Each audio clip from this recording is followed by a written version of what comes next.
Walking. Keep walking. Just got to keep walking, taking down street names like a drive-by on Google Maps.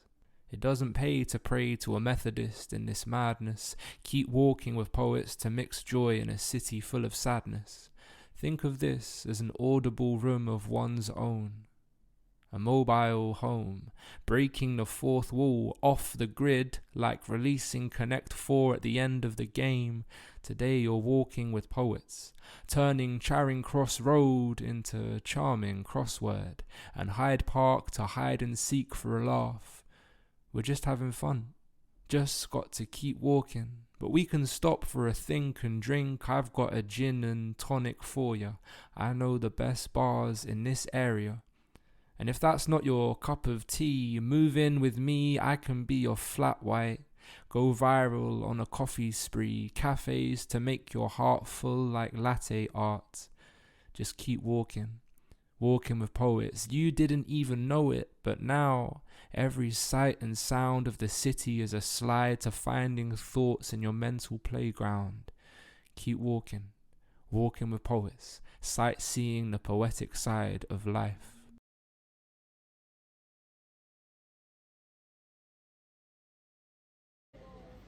Welcome to the Walking with Poets podcast, where you can discover new areas of London and be inspired by original poetry written on location.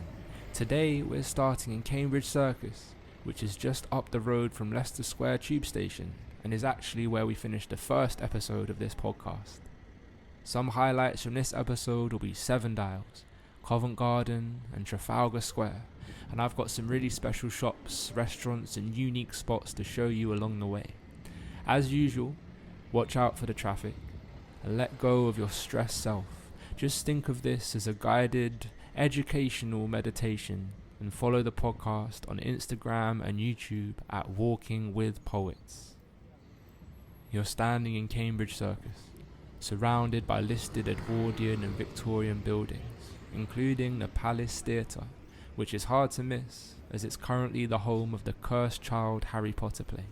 I've seen it, and to be honest, it isn't brilliant. The staging is great, but after the nostalgic magic passes, the story is just... You're walking towards the crossing now, looking for the sign for Cambridge Circus with the theatre behind you, waiting to cross over. Crossings can be symbols for entering another world. Even as you pass over a small bridge, you might be able to feel a difference between each side of the river. Now you're about to enter a world of poetry and exploration.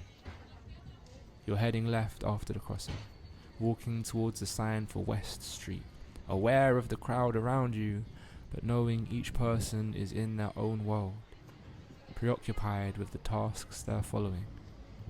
You're going to make a break for it soon, turning right into Earlham Street and leaving the traffic and the theatre behind you. In the distance up ahead, you'll see the monument for Seven Dials. You head towards it. Bridging the gap between the nightlife of Soho and the elegance of Covent Garden is one of London's most interesting neighbourhoods, Seven Dials. The monument at its centre is named the Sundial Pillar, as each of the faces has a sundial. You'll notice it's called Seven Dials when it only has 6 faces. But I think that's because the pillar itself is the 7th dial, creating a shadow in the sun, with the roundabout acting as the face of the clock. It was designed by Edward Pearce, who worked with Sir Christopher Wren on many churches. The original monument was taken down in 1773 under mysterious circumstances. Some stories say it was toppled by a rioting mob, or it was removed by thieves who believed there was treasure buried beneath it. 7 dials like a safe that might be unlocked. Besides the tube snaking tunnels, what treasures lie hidden here? New pathways to explore from the centre of a London-sized universe. You're standing under the sun of stone, with solar rays shining light into another world down every lane, each dial taking its turn to glow with the days passing hours, people crossing walkways, and sometimes crossing paths, chance encounters, passing numbers on the dial. Take me out to Soho. Take me for dinner in Covent Garden. Who knows who or what you'll meet. You're walking towards the left aisle by the Crown Pub, behind a tree where flowers hang in baskets. Now you're on Monmouth Street. It's a peaceful day in the city, with the breeze keeping things cool, and people sitting out in the streets by cafes, taking a well-earned break from work, engaged in quiet conversation. There are a few clouds in the sky, but you don't think there's a chance of rain. If you were looking for buried treasure, what would you hope to find? A key to a house? A chest of gold coins would be difficult to carry and even harder to hide. Everyone has their own treasure, and until you find yours, it's easy to become distracted by whatever shines. I think finding the map is more exciting than finding the answer. Speaking of treasures, maps and quests, you're about to pass by the Covent Garden Hotel. Once upon a time, Peter Jackson, director of the Lord of the Rings film trilogy, stayed here as a guest and booked a room. He was joined by Stephen Fry, Scarlett Johansson and Kate Winslet, but probably not all at the same time. You might notice French writing engraved into the brickwork of the hotel, because this building used to be called the French Hospital, where injured soldiers from the First World War would recover. You reach the end of Monmouth Street, where the traffic starts to make noise again. On either side of you there are two special places. To the left, across the road, you'll find Forbidden Planet. And on another dial to the right stands the astrology shop. You see the logo of a rocket against a cosmic sunset, and the bright steel writing across the storefront, inviting you to check out the window display. Forbidden Planet is the world's largest science fiction and fantasy retailer. The London megastore in front of you has 2 floors full of comics and graphic novels. There's fiction from the world of Dungeons and Dragons, H.P. Lovecraft and Magic the Gathering, and merchandise from the greatest films and TV shows like the Marvel Cinematic Universe, Star Wars, Doctor Who, Game of Thrones, Star Trek, and Stranger Things. It's nice to know that in such a serious city there's a safe haven for people to have fun and imagine other worlds. You cross back to Monmouth Street and turn a corner onto Neal Street to find the astrology shop. Dark, mystic blue and written in gold, a chart of the constellations interprets you from the window. You step into the store and hear the ringing of wind chimes announcing you've arrived. A glimmer of light catches your eye from organized pockets of multi-colored crystals arranged by birth months. The astrology shop offers personalized astrological birth charts and interpretations to find out whether the stars are on your side. If you want to take fate into your own hands, the astrology shop also sells a wide range of tarot decks. This very store is where I found my own tarot cards. As you pass between the bookshelves, you see feng shui accessories, incense, Buddha figures, candles, and dream catchers. You return to Monmouth Street with your energy replenished and head back towards the Covent Garden Hotel. This time, your attention is caught by a swinging parcel above and a sign to your left, a green post that reads Neal's Yard. You enter into the brickwork alleyway, following the tunnel as it curves around the corner and opens into light. Colourful buildings stacked high on either side. A kaleidoscope of bright orange, blue, yellow, red, purple and green against the bricks, with hanging plants draping from window ledges. People are sharing slices of pizza as you pass by the restaurant and step into the courtyard. The spiritual people bet it all on the spirit, no matter what the people think of it. I'm living an alternative lifestyle to alternative lifestyles. If you want to build a prison, then brick works. Check the colours on this fit. If you're gonna put up a front, then make it multicoloured. That's why birds come in great yellow and blue tit. They all want the remedies that got me dreaming like REM's Sleep. Plant ideas that are herbal, chants bring them up like hairball. This space is purifying, playing a crying song for the city fighting on the smallest violin, smiling, riling, defying gravity like the Bermuda Triangle spaceship came to tea. If there are fairies, the fairy lights gravitate to me, 'cause I'm heavy, holding mass in this fairy tale courtyard. Neal's Yard was made famous by a man named Nicholas Saunders. Still staying true to its hippie beat looks, Saunders published a guide to living in London designed for young people living on low incomes on the fringes of society, with alternative values and ambitions like living communally and pursuing spiritual development. Saunders moved into a warehouse here, opened a whole food shop, and ran Neal's Yard Remedies. This store was founded by a woman named Romy Fraser, then a teacher and single parent with 2 daughters, who abandoned her career and opened the first Neal's Yard Remedies right here. This alternative pharmacy sells dried herbs, homeopathic products, and essential oils. You walk down the slope towards the exit of Neal's Yard. As soon as you leave the yard, you see a gate and a stone archway across the street called Seven Dials Market. You enter the market hall, filled with the blending aromas of street food, the perfect place to hang out after work with 2 bars and 19 independent food vendors. This buzzing hub of cuisine was created by Curb, founded by Petra Baran in 2010, who has reshaped London's street food image.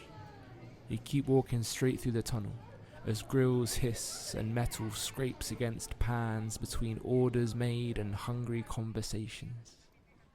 Back into the cool air, the sounds and flavours of the market drift away behind you. Turning left onto Earlham Street, the cobbled stone road slopes down towards the Crown and Anchor. You take a deep breath and step lightly over the stones towards the people gathering outside the pub with drinks in their hands. At the zebra crossing, you watch a taxi pass by as you turn right onto Neal Street. A man of power once told me that it's good for a warrior to walk a distance every day, and that memory isn't just stored in our mind, but in every cell of our body. In fact, our legs hold the most memory, and man has become more and more confused in modern times because we spend most of our time sitting down. When we walk, we activate the memories stored in our legs and thoughts become clearer. I've often found a good walk can stir up my creativity and spread it through my body like mixing together ingredients in a drink. Perhaps we can literally walk away from our problems, or at least into a solution to face them. It seems the more we create devices to simplify our lives, the less time we enjoy simply moving the body we've been given. You reach the end of Neal Street by the huge tree with spring-smelling leaves. The size of the shuffling crowd increases as you see Covent Garden tube station ahead. Carefully you cross over the road, dodging between the passers-by and heading down the sloping street towards the market building that stands in the middle of the square. The walkway is guarded by the Nag's Head and the White Lion pubs filled with customers. You can feel the excitement in the air as you approach Covent Garden. The first historical record of Covent Garden is from 1200, when it was just a stretch of fields, and literally a garden. In 1630, the Earl of Bedford launched an ambitious scheme to make the first public square in England. He called up the legendary Inigo Jones, the eminent architect of the age. They tore down buildings that the Earl owned north of the Strand and created Covent Garden Piazza. Due to a growing, shady reputation, there were plans in the 1970s to demolish the courtyard. However, thanks to campaigning by local residents, it reopened in 1980 as Europe's first specialty shopping centre. You head towards the main entrance of the market building, stepping up to the North Hall and Apple Market and walking under the arch. Once home to the world-famous fruit and vegetable market, this historic space continues to support market traders, displaying a range of unique handmade crafts and goods throughout the week. From Tuesday to Sunday, the Apple Market is filled with stalls of handmade jewellery, prints, watercolours and beautiful crafts. And every Monday, you'll find one-off antiques and collectibles. Entering the tunnel of Central Avenue leading to the South Hall, you can almost imagine shoppers from every generation since the 1700s starting their day with a trip through the market. How times have changed, and how today you could collect all of your grocery shopping without talking to a single person. The market opens up, and you look towards the lower courtyard on your right, and the open square of Covent Garden at the end of the row, where a street artist performs in the shadow of a huge stone church. The Punch and Judy pub catches your eye, and you take a moment to rest, leaning over the barricade and watching the world go by. Built in 1787, this listed pub retains its original stonework and all of its charm. It was named after the very first recorded Punch and Judy show in England, watched by Samuel Pepys right here in Covent Garden in 1662. You could sit upstairs on the balcony with a drink and watch the performers in the courtyard. In fact, those upper floors were used as the puppeteer's workshop. Today, the Punch and Judy pub offers traditional dishes like classic fish and chips, bangers and mash, and hearty pies, a proper example of English culture. The sun falls in the early evening sky, and a bright orange light is squeezed between the horizon and the edges of the church across the square. Remember when we were wealthy in goods and wares? Nowadays we sell our attention, open minds on an open market, like a slave trade that happens behind the screens. It's called self-checkout because you're giving yourself away, buying faceless commodities with wordless exchange. No one has the time to craft their own watch. Like a rigged boxing game, it's all just cheap knockoffs. I want to buy second-hand made jewellery, one of a kind. We're so obsessed with diamonds, a proposal is just a product of carbon dating. You can already simulate a marriage online. I want to renew our vows of history, keep the old with the new. Next time I'm in the boutique, I'm gonna get all 1952, asking the shopkeep, fine day today, how do you do? Slowly you leave the lower courtyards behind, finishing your journey through the historic hall. You reach the small ramp back into the square and see the Jubilee Market, opened by the Queen herself in 1987. It's full of history, with the novelist Thomas de Quincey lodging and writing here. You turn right and walk along the cobbled stone towards Henrietta Street. The London traffic rumbles in the distance, and the piazza hums with conversation. Turning right, you see St. Paul's Church again, in front of which someone is balanced on a stacked podium with fire spinning in their hands, performing to a slowly gathering crowd. You're free to watch the watchers as an observer, like you're behind the scenes of the city. If you want to be invisible, no one will notice you. You start to walk under the large stone roof of the church and pass by black metal gates leading to a garden. This church is known as the Actors' Church, and this might be where their long-stemmed roses are grown. St. Paul's Church became a home to London's West End Theatre District. In 1663, the Theatre Royal, Drury Lane, opened here in Covent Garden, and it was soon followed by others, making this place the centre of the theatrical world, frequented by actors, musicians and dancers. The church was designed by that main man, Inigo Jones, at the request of the Earl of Bedford as part of their Covent Garden project. When asked to make a church not much bigger than a barn, Inigo said to his patron, "Then you shall have the handsomest barn in England." And modelled after the early Roman church, it was finished in 1633. Today, plaques line the walls of the church for those who worshipped and were buried here. Among the many famous remembered names are Noel Coward, Ellen Terry, and Charlie Chaplin.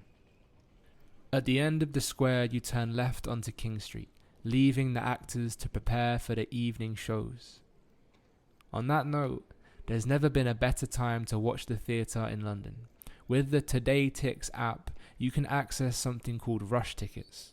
At 10 a.m. every morning, certain London musicals and plays will release a small number of tickets for that day's performances for only £25. It's competitive, but it is possible to win tickets from the stalls to the dress circle. It's how I've managed to see so many London shows for a fraction of the cost. As you pass along King Street, you notice the high reputation clothing stores covering the lane. In between these boutiques, you see diners and a beautiful secluded restaurant. Inspired by the stylish country inns of Provence and Tuscany, Clos Maggiore is an oasis of calm and the winner of London's most romantic restaurant.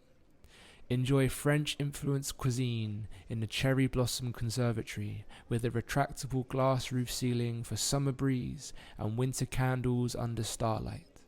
The globally renowned wine cellar boasts over 2,500 selections for all occasions, from a modest bottle to the greatest names in the wine world. You arrive at the end of King Street, still nestled between the homes along the lane. Aiming for the Roundhouse pub, you cross over the zebra crossing and start walking along New Row.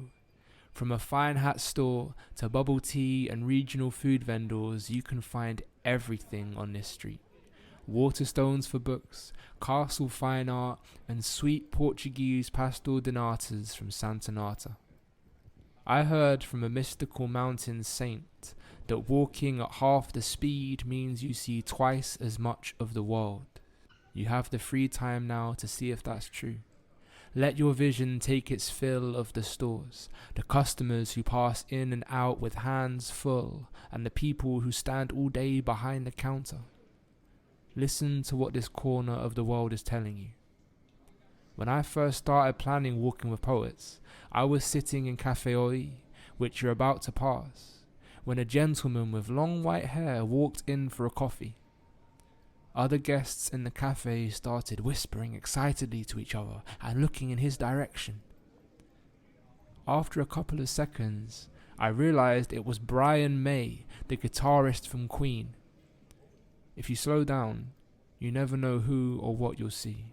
You may even see Brian. Mr. Fogg's Tavern awaits the successful completion of your journey of discovery down memory lane. Across the road you see the No Coward Theatre, although it probably should be called the No Cowards Theatre because getting up on stage and performing to the crowds takes a lot of nerve. You turn left onto St. Martin's Lane and cross over to the opposite side of the street as you walk past the Salisbury pub. In the distance down the lane, you see the London Coliseum, which opened in 1904 as one of the finest concert halls in the city. At the top of the spire you see a revolving atlas, because theatre makes the world go round. You turn right into the antique alleyway of Cecil Court. If you had kept walking along St. Martin's Lane, you would have found the magical theatre cafe, where they have memorabilia and posters signed by cast members from major London shows. Inside you can order cleverly named teas, coffees and light snacks from their themed menu, such as "I'm not throwing away my shot. Cheese, sir. I want some more." An Americano in Paris. My fair latte. You're mesmerized by the collections of framed paintings, marble statues and antique silverware that doesn't seem to belong in modern London. As you walk along Cecil Court, you see the attractive window displays of Watkins' Spiritual Bookshop and March Payne children's books. March Payne Books opened in 1989, and if you are fond of books in your childhood and stories before bedtime, your heart may lead you through the door to explore your nostalgia in paper form. Inside, you can find classics like Winnie the Pooh, Peter Pan, The Wind in the Willows, The Lion, the Witch and the Wardrobe, The Wizard of Oz, my favourite, The Little Prince, and fairy tales from the ages. March Payne brings much pain in the best way possible. from remembering the brighter times of youthful innocence. Why not take a trip down the rabbit hole? All grown-ups were children once, but only a few of them remember it. People my age live lives that run parallel to our dreams. Kept half alive, we walk that line. Grown up, we still fantasize about that other world like Narnia, so we lie in, watch Instagram business tips to get rich, and check our reflection in the wardrobe. Our carefree joy is held and preserved in our memories. Like dust, we settle on the cracked mirror's edge where the image of our inner child hides, waiting to believe in ourselves again and be free. But like a barren tree, we be leafless. You can be the protagonist, like the secret garden's rose. Remember your bedtime stories. Don't sleep on yourself as a hero. University was a 3 or 4 year lease to be immature.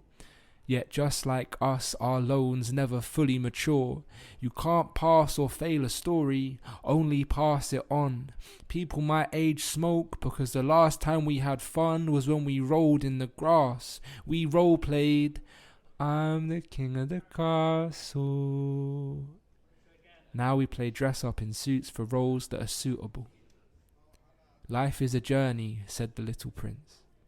It is only with the heart that one can see rightly.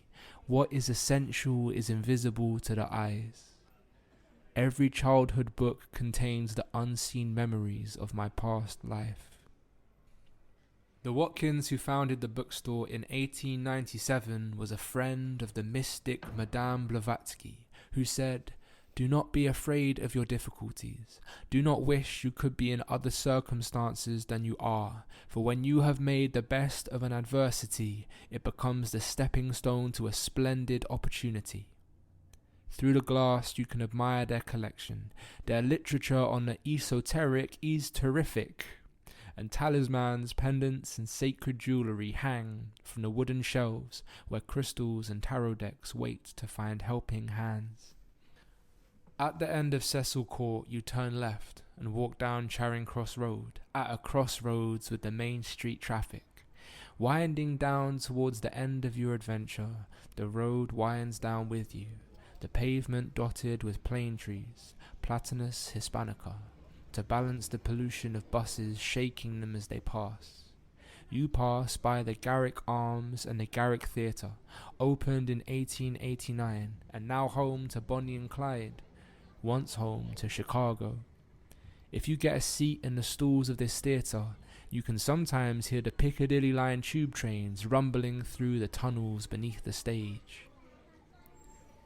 Be on Main Street, fool. Streets remain full of deceitful people who discreet push and pull, fully believe to receive the total they have to inundate. Want you one-on-one, have you on a date, on a holiday, eggs with hollandaise, butter up the butter plate on a dinner date. There's no finer diner rookie. Girl's the type to find a chip on your shoulder and still bite the cookie holder. You're smaller, bite-sized, the hand that feeds your crumbs. The need succumbs to order and law. Wait, I got it backwards.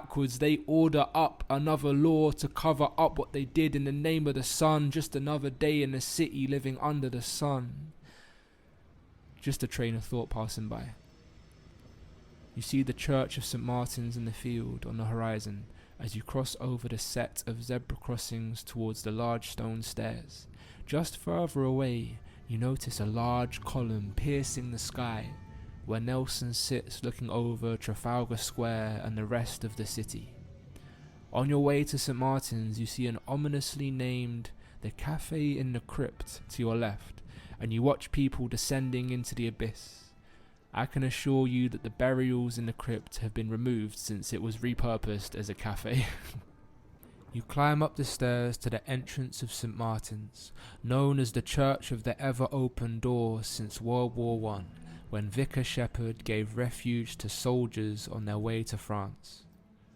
I remember entering once and sitting among the pews to get away from all the busyness. It so happened that on that day a choir was rehearsing and became the instruments to whatever divine being they found through music. Sometimes, when I passed by, I can still hear them singing like toneful words immortalized on the stone tablets of my mind.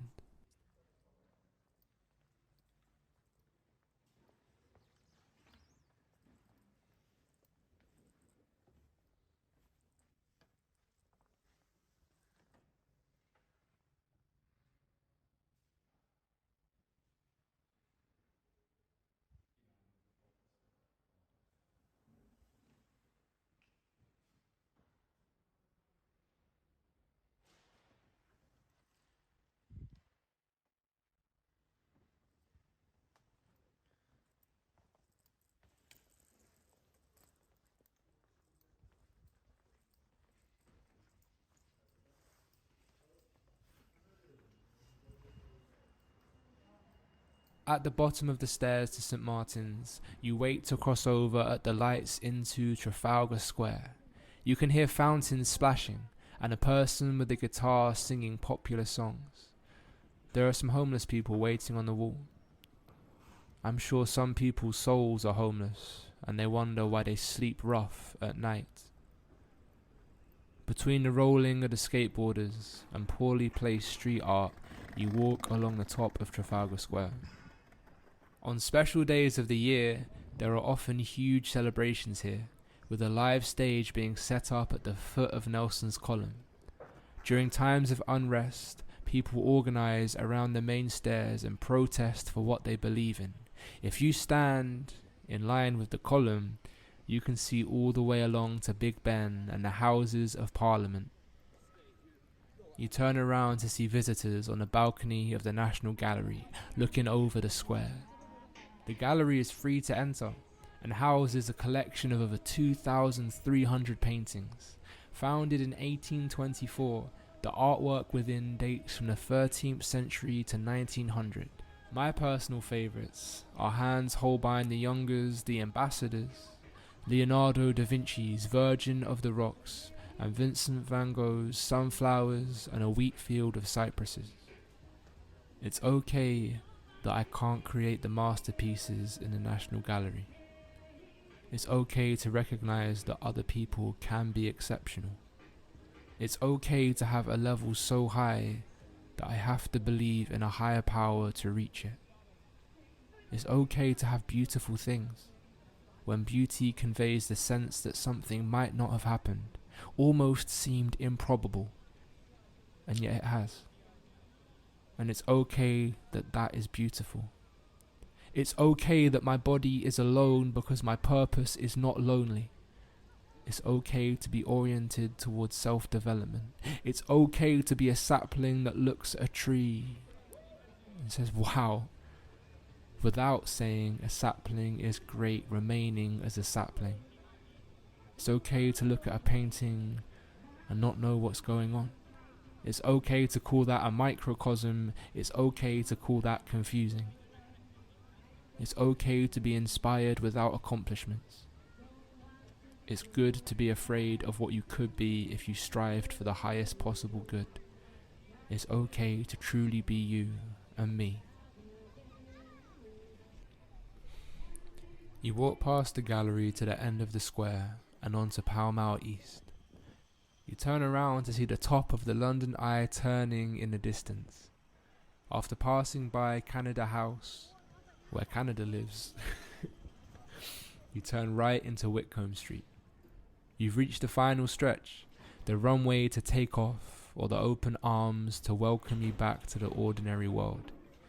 See where your thoughts go when there's nothing to occupy them.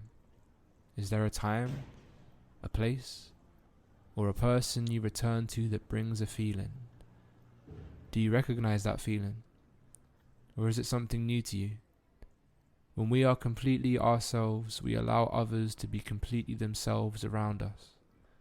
It's uncommon for people to take that opportunity, but you find your true friends in the rare occasion that they do. As if the shield that we've built around our world crumbles for a moment, and things start to make sense even in the chaos that truth creates.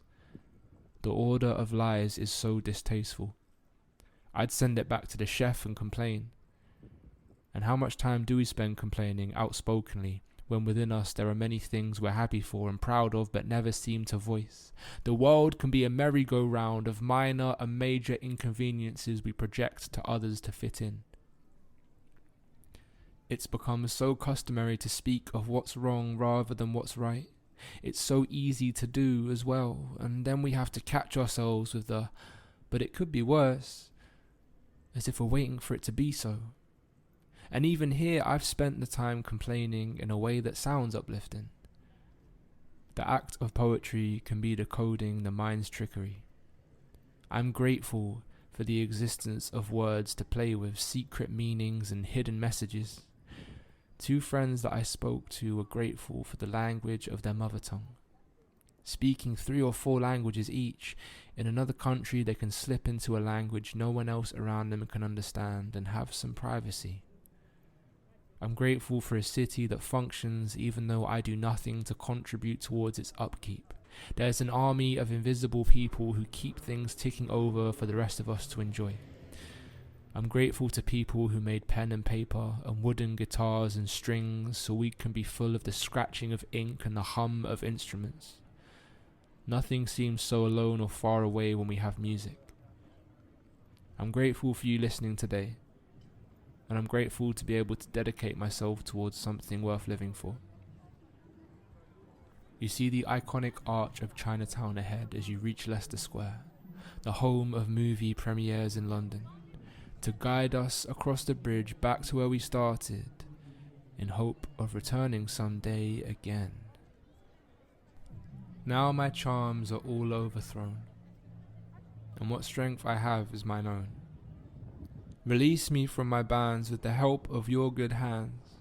Gentle breath of yours my sails must fill, or else my project fails, which was to please. If you think of me more fondly, let your indulgence set me free.